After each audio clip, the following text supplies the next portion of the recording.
This is Rummy's Corner.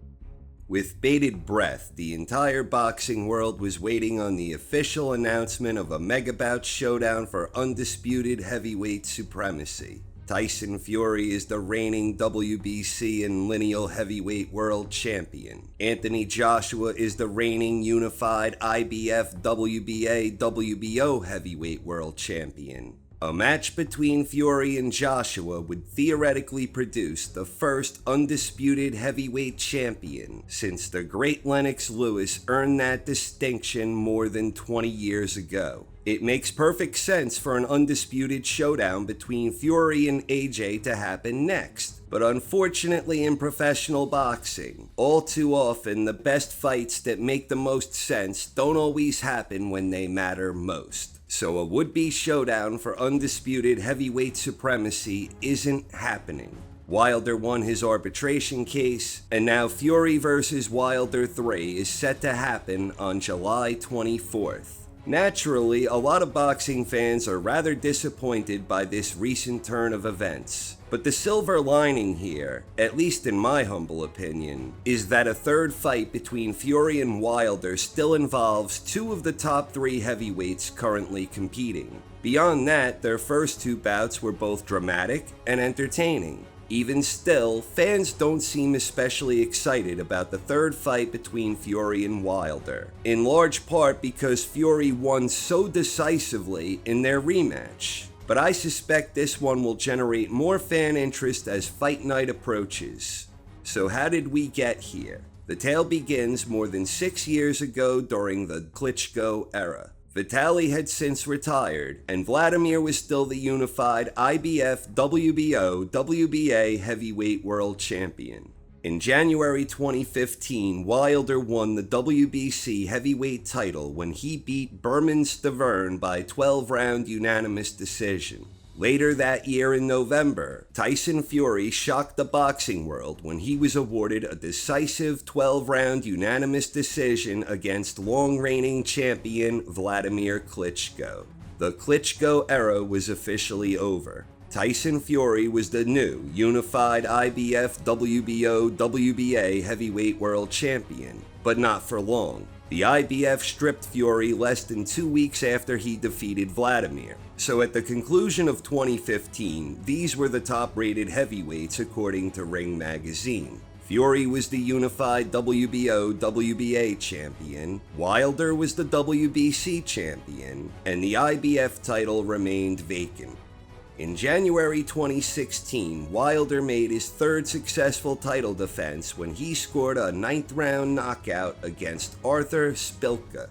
During the post-fight interview, Fury stormed the ring and the two exchanged words which seemingly suggested foreshadowing for a future unification fight between Fury and Wilder. But at that time, Fury was scheduled to have a rematch with Vladimir, and Wilder was slated to make his mandatory defense against Alexander Povetkin. But neither of those fights actually ever came to fruition, and Fury vacated his remaining titles in October 2016. So Fury did not have any fights in 2016 or 2017, and during that time Wilder continued defending his WBC belt, and Anthony Joshua had become a heavyweight force in his own right. AJ and Wilder had become the two top heavyweights during Fury's absence, but for whatever reason, Joshua and Wilder never reached an agreement to face each other. At the conclusion of 2017, these were the top-rated heavyweights according to Ring magazine. Anthony Joshua was the unified IBF WBA heavyweight champion, Deontay Wilder was the WBC champion, and Joseph Parker was the WBO champion. Tyson Fury still had a rightful claim to the heavyweight lineage, and he was still recognized as the heavyweight champion according to Ring.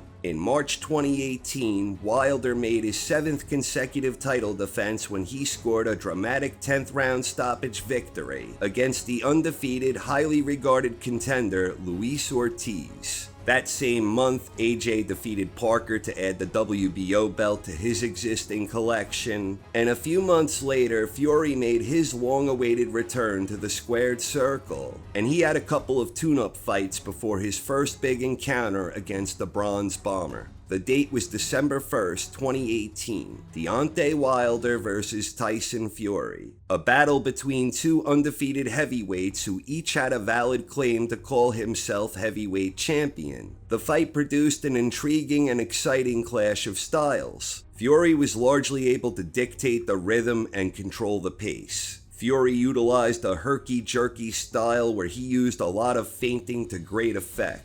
Fury's command of the fighting range served him well, where he was defensively responsible and he was able to outbox and outmaneuver Wilder from long range. Wilder was far too reliant on landing one big shot, and because of this, he had more than his fair share of struggles against the technically superior Fury. Wilder looked very frustrated at times, but he remained determined, and his determination paid off in round 9 when he dropped Fury with a short right hand. Fury beat the count and continued boxing effectively. In the 12th and final round, Wilder landed his trademark nuclear right, immediately followed by a left, and Fury was down again. And this time he appeared badly hurt. But Fury managed to beat the count, and he actually finished the round strong. When the official cards were announced, the fight was ruled a draw. This was a somewhat controversial draw, where despite suffering 2 knockdowns, many observers believed Fury deserved the victory. An immediate rematch seemed to be in order, but that didn't happen.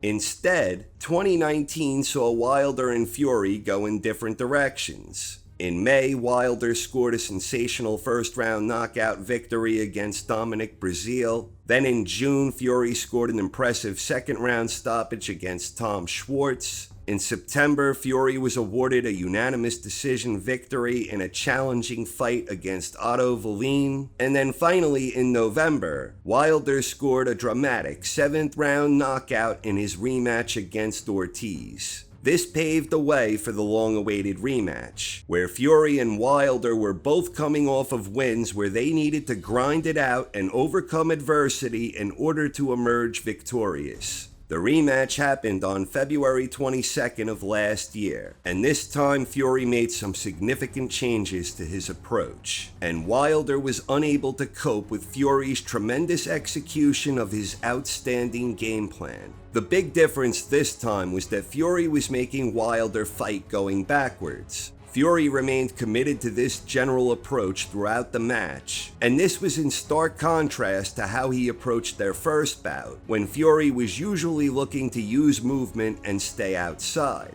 The basic strategy of making Wilder fight going backwards was the heart of Fury's approach, but with that came the incredible boxing IQ and all the subtle nuance that makes Fury such a terrific boxer. Fury was utilizing his trademark feints to great effect, and he still had that herky-jerky, itchy-twitchy, elusive rhythm. Fury dropped Wilder late in round 3, and the momentum was all Fury after that. Wilder battled bravely, but he simply had no answers to Fury's tactics. Fury dropped Wilder again in round 5 when he landed a crippling left to the body. Wilder's legs were gone, but still he battled. Fury never overextended, he never got reckless, and he continued taking care of business. Wilder was beginning to absorb a lot of punishment as he was being broken down physically and mentally. Things finally came to an end in round 7 when Wilder's corner stopped the fight.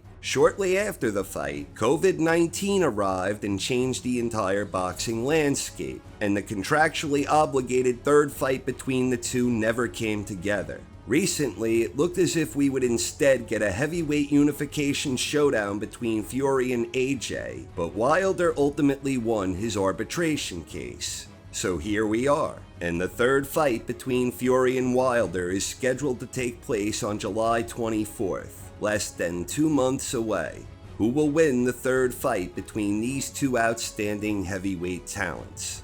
Before I share my opinion, full disclosure. I picked Fury to win by unanimous decision in their first fight, and that one was officially ruled a draw. For the rematch, I picked Wilder to win by 11th round knockout, but Fury won the rematch by 7th round stoppage. So both of my previous predictions involving these two were wrong, and that doesn't even begin to scratch the surface on my horrific record with regards to predicting the correct outcome in high-profile fights. All of that being said, it's difficult to imagine a scenario where Wilder wins the third fight. In the 18.5 rounds these two had against each other, you could make a strong case that Wilder only won 2 out of those 18.5 rounds. You could make a case that Wilder won a few more than that, but you can reasonably make a solid case that Wilder won just 2 rounds. And those were the 9th and 12th rounds of their first fight when Fury was dropped by Wilder. This strongly suggests that Wilder either needs a knockout to win, or he needs to hurt Fury early and often and drop him a few times along the way. But even though Wilder's path to victory is reliant on his ability to either knock Fury out or hurt him repeatedly, it's not an inconceivable proposition. For Wilder, it's always been more about setting up the big knockout than about winning rounds. But his efforts in the Fury rematch never afforded him the chance to land the big right. For Wilder to win, I think he needs to try and throw Fury off, and in order to do that, I think the key is using his jab. He doesn't need to consistently land a scoring jab. He just needs to try and use it more often to keep Fury guessing. Fury has tremendous elusive head and upper body movement, but his gigantic torso always provides a more stationary target, and I think Wilder should focus more attention in that region. It might also serve Wilder well to use more feints himself, where he likewise isn't always throwing every punch with mean intent. If he can take a little off his punches and score a little more, it might help to create openings that may not otherwise exist. Last time Fury dominated Wilder by making him fight off the back foot, so it may also serve Wilder well to try and find ways to deter Fury from applying pressure. But there are 2 big problems here for Wilder. Number 1, Wilder is 35 years old, and despite his incredible knockout power, he has never been an elite-level tactician. Wilder has a lot of bad habits, many of which Fury exploited in various ways during both of their bouts.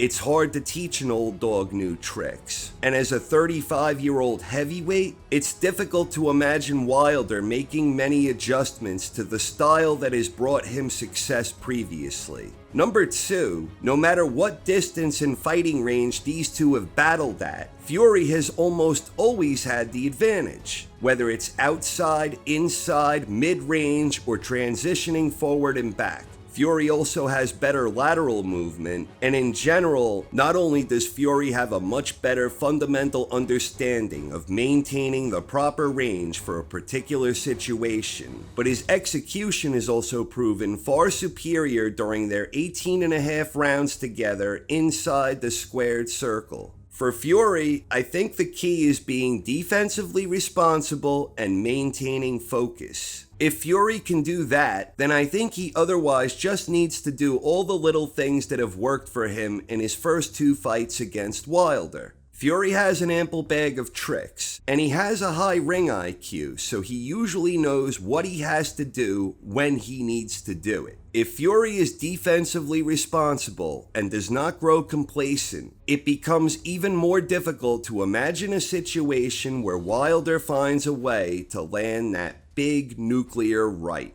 For my official prediction, I'm picking Tyson Fury by 9th round stoppage. I actually do think Wilder will do a little better this time, and I believe he may even cause Fury some early difficulty, but ultimately, I believe Fury has the clear edge here in skills, craft, ring smarts, and execution. I believe Fury will be the one who once again largely dictates and controls the range of the action, and I like Tyson Fury in round 9. But whatever happens, I am actually very much looking forward to this fight, and may the best man win on that night. So who do you think will win the third fight between Tyson Fury and Deontay Wilder? Please share your thoughts in the comments section. Thanks for watching, everyone. I hope you enjoyed, and have a wonderful night. This is Rummy's Corner.